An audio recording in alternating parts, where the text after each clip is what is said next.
Continuaremos com a série Vigilância, o Rei está voltando, baseada em 1º e 2º Tessalonicenses.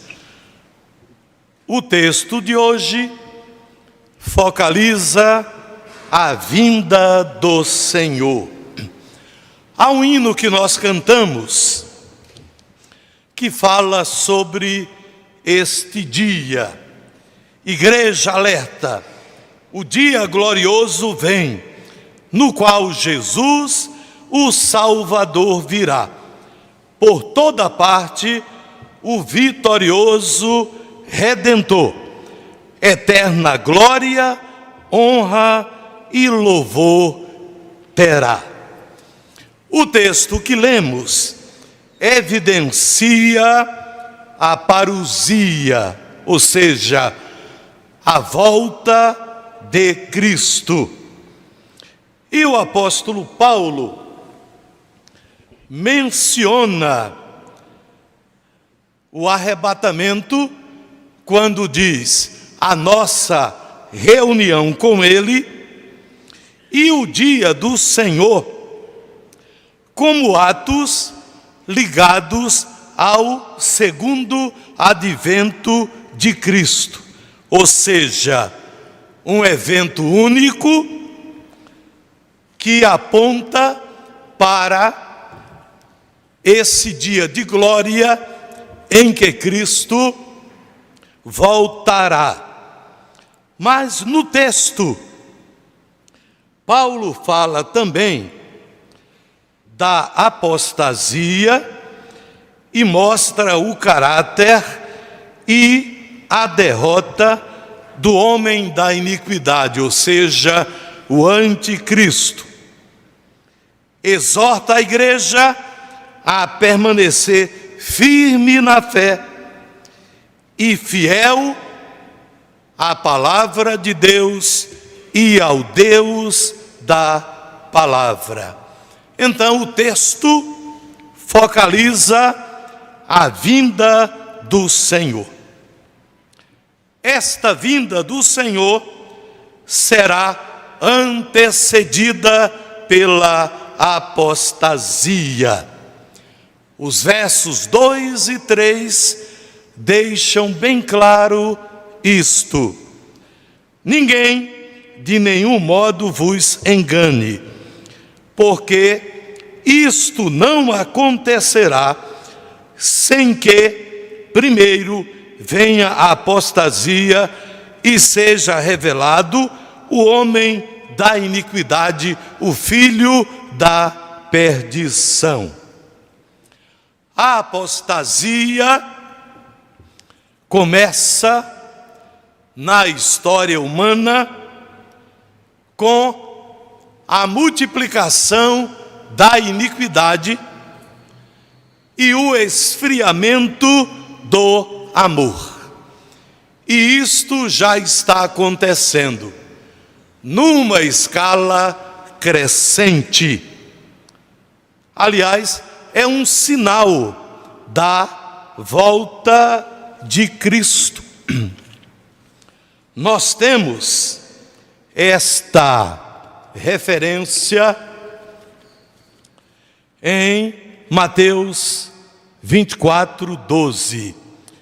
E por se multiplicar a iniquidade, o amor se esfriará de quase todos. Então, a apostasia começa com o aumento da iniquidade do pecado, o esfriamento do amor, em escala crescente, porque é um sinal da volta de Cristo. E este sinal já começou a se cumprir, mas ele chegará ao seu ápice próximo à volta de Cristo.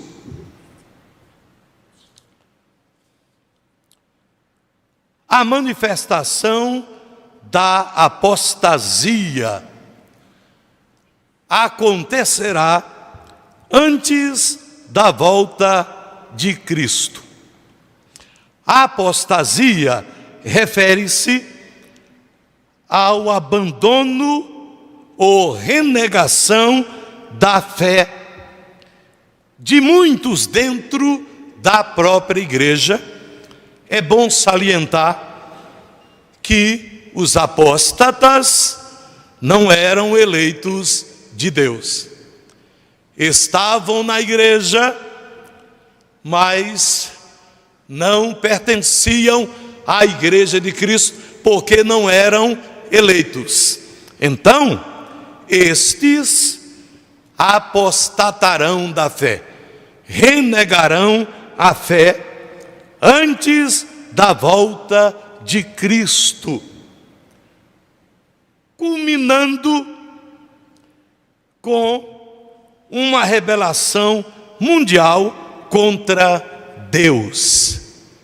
Porque haverá a manifestação do anticristo, haverá muito sofrimento, perseguição, morte.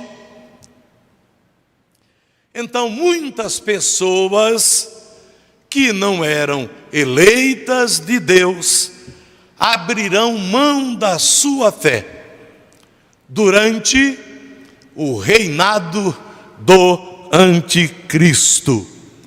Os eleitos de Deus permanecerão firmes na fé, não abandonarão a sua fé, ainda que sejam perseguidos, presos e até martirizados.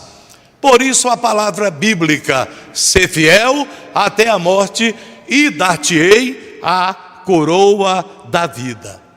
A apostasia é para os não eleitos.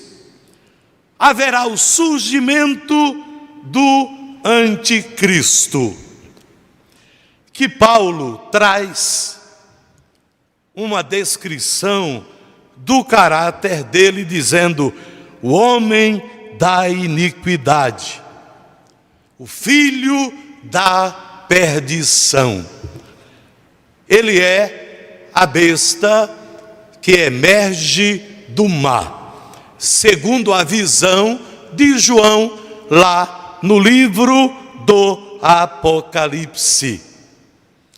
Alguns falam de uma organização, mas o apóstolo Paulo praticamente personaliza quando diz: o homem da iniquidade, o filho da perdição.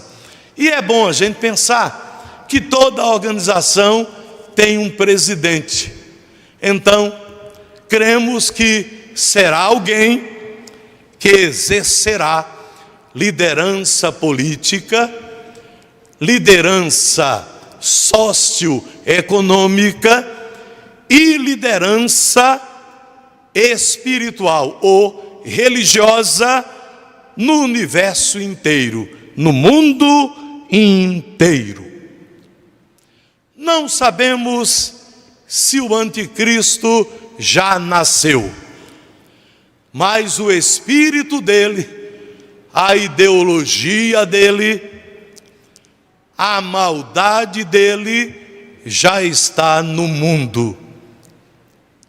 Paulo deixa claro isso, e João também, nas suas cartas, deixa claro que o espírito do anticristo, ou seja, a sua ideologia, a sua filosofia de vida, a sua religiosidade já está no mundo.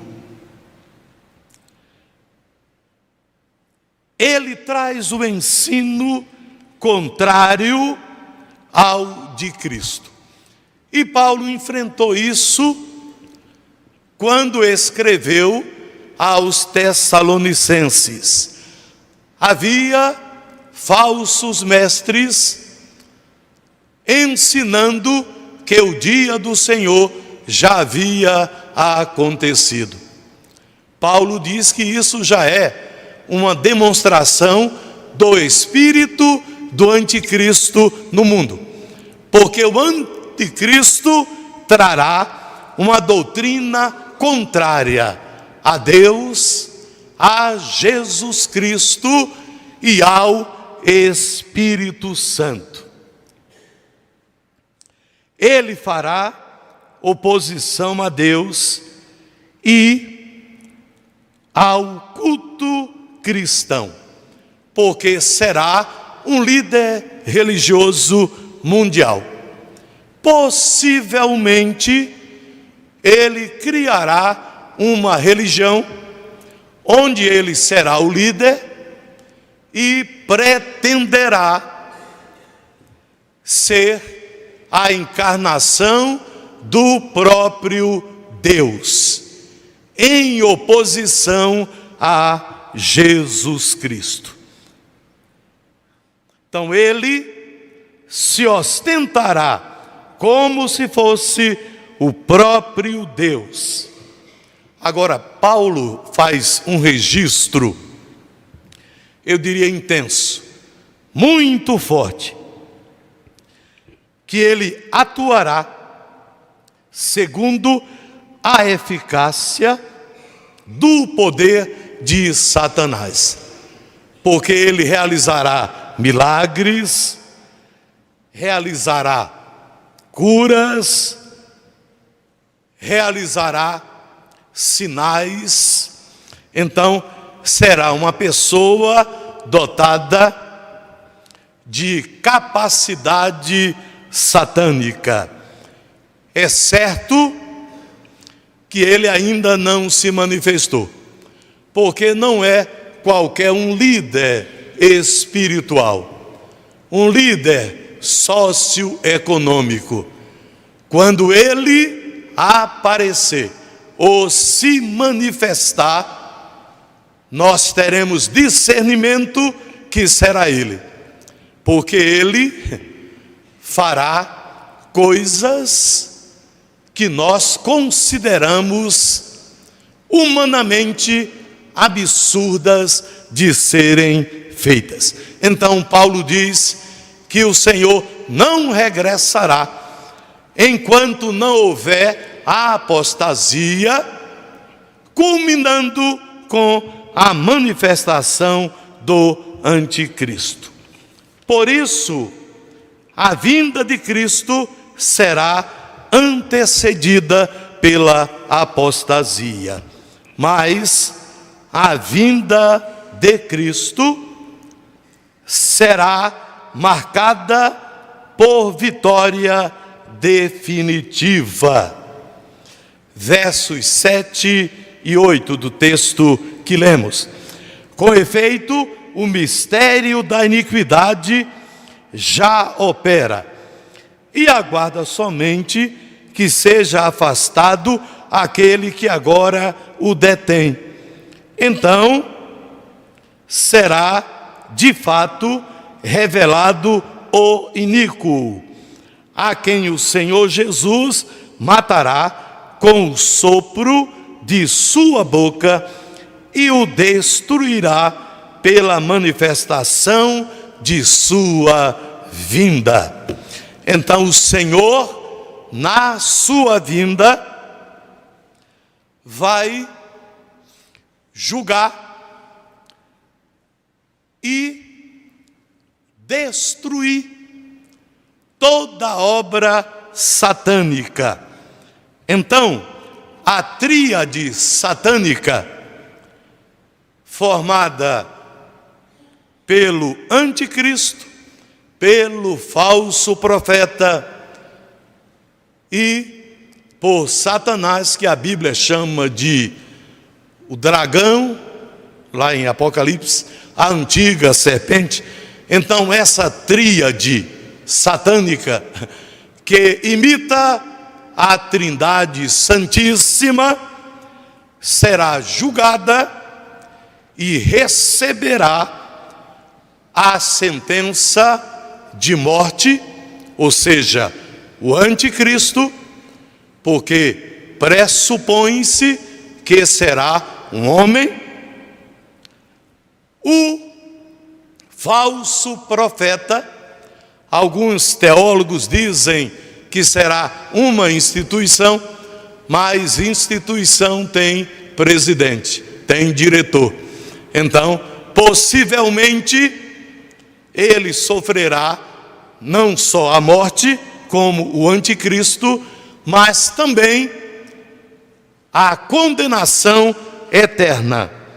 E o dragão, que é Satanás, a antiga serpente, receberá a condenação eterna. Então a vitória de Cristo vai atingir essa tríade infernal, essa tríade satânica. O anticristo, o falso profeta, que é a besta que emerge da terra, conforme a visão de João, e o próprio Satanás, descrito metaforicamente como o dragão, a antiga serpente. Então o trio será lançado no lago que arde com fogo e enxofre. Então a vitória de Cristo será definitiva, final sobre eles. Eles serão afastados do Senhor por toda a eternidade. Mas os eleitos de Deus farão parte desta vitória em Cristo. Seremos vitoriosos nele, com ele e para ele. Por isso o apóstolo Paulo, em Romanos 8:37, declara: em todas estas coisas, porém, somos mais que vencedores, por meio daquele que nos amou. Então a volta de Cristo será marcada por vitória definitiva. Mas a vitória de Cristo manifestará a total glória divina. Os eleitos foram criados por Deus, escolhidos por Ele para o glorificarem em sua vida, para glorificá-lo em sua existência. Mas a volta de Cristo manifestará a total e plena glória do Senhor. Os versos 13 e 14 afirmam: porque Deus vos escolheu desde o princípio para a salvação, pela santificação do Espírito e fé na verdade. Esta verdade é Cristo. Ele mesmo disse: eu sou o caminho, a verdade e a vida. E nós fomos salvos pela fé em Cristo.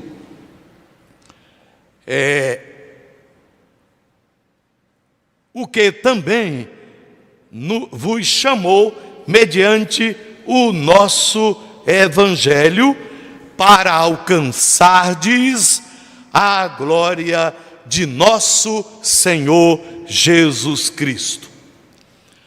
Na volta dele será manifestada a sua própria glória. Ele se manifestará em glória, poder e majestade. Mateus 24:30 registra o seguinte: então aparecerá no céu o sinal do Filho do Homem, vindo sobre as nuvens, com poder e glória.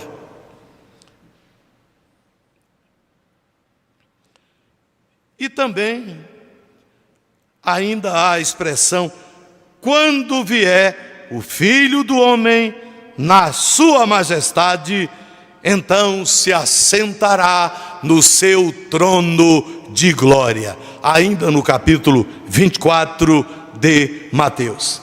Então, a glória pessoal de Cristo será revelada em sua plenitude.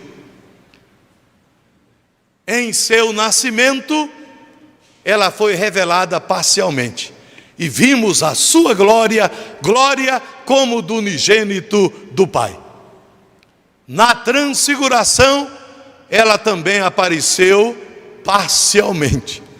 E os discípulos nem suportaram olhar para Cristo transfigurado. Mas em sua glória, ele manifestará a plenitude do próprio Deus, ou seja, ele virá em glória total, em majestade plena, em poder absoluto. Haverá a glorificação dos salvos. Dar-se-á a ressurreição dos mortos em corpo glorificado. A glória de Cristo atingirá os eleitos, e eles ressuscitarão em um corpo espiritual glorificado. Dar-se-á a transformação dos vivos para corpos glorificados. E Paulo diz que juntos subiremos ao encontro do Senhor nos ares. Isso é o arrebatamento da igreja. E haverá a manifestação da glória eterna. Como súditos do reino, nós reinaremos eternamente com Cristo em sua glória celestial. Ouviremos o bem-vindo de Deus. Entrem no gozo eterno. E nós, os eleitos, glorificados, como súditos do reino eterno de Deus, reinaremos com Cristo para sempre. Viveremos a eternidade, o para sempre de Deus em glória. Discirna os tempos. Há sinais que já foram cumpridos. Há sinais que estão se cumprindo. Ore e vigie incessantemente. Alguém disse lá no seminário: é um olho fechado para a oração e o outro aberto para discernir o tempo. Santifique a vida. Os eleitos de Deus devem viver em novidade de vida, com a vida no altar do Senhor, com a vida consagrada a Ele. Seja fiel a Deus e testemunhe do amor de Cristo a todo mundo. Eu concluo com a estrofe de um hino que nós cantamos. Para um dia